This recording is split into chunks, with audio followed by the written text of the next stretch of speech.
So thank you for tuning in, and today we'll be making a beaded tassel earring. Okay, so you need some thread, you need your tools, you need loops, you need the beads. So just choose any thread of your choosing. Okay, and for me I went with the gray one. So you take your thread, and depending on the length you want, find anything in the house, all right, that has the length you desire. I'm just using this essential oil board casing. So you wrap it through. I did this 15 times because that's the thickness I'm going for, so go for whatever thickness you want. Once you're done, so you're going to cut both sides so that you have two sets. All right, you just have a set of this, okay, two pairs of this.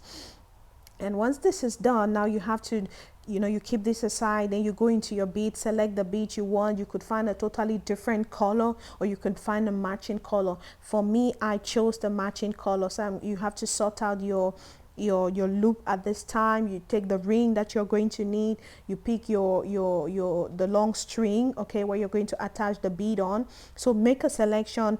You can put all of this together to to stop the time, but I'm just doing it like I would do on a normal day. I'm not trying to show that I'm perfect, I have things always figured out. No. So once you do this, you're now going to use your plier or whatever tool you have, so now to form a loop, okay, to form a hook with this. So you fold it in and you keep it aside. As you see, I already did one, and now I'm doing another one just for someone who is watching this and you really want to do it. I do this for business. I do this also to help someone that wants to start their own business. So once you do this, you take your ring.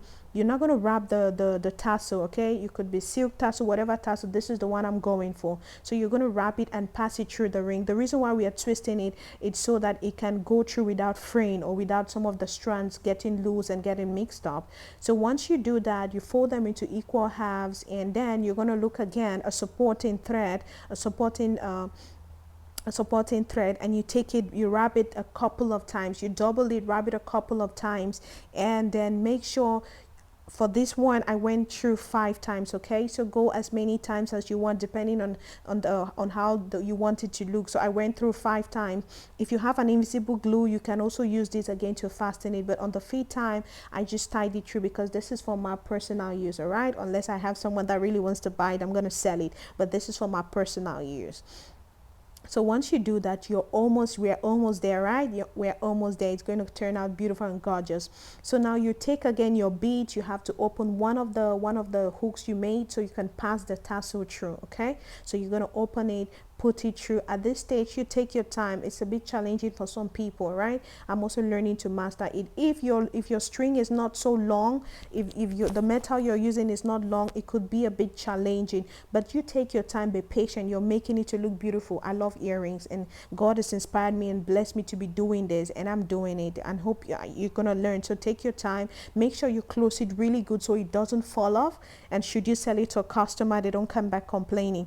So you take your time, really hold it firm, close every edge so that the tassel loop doesn't fall out.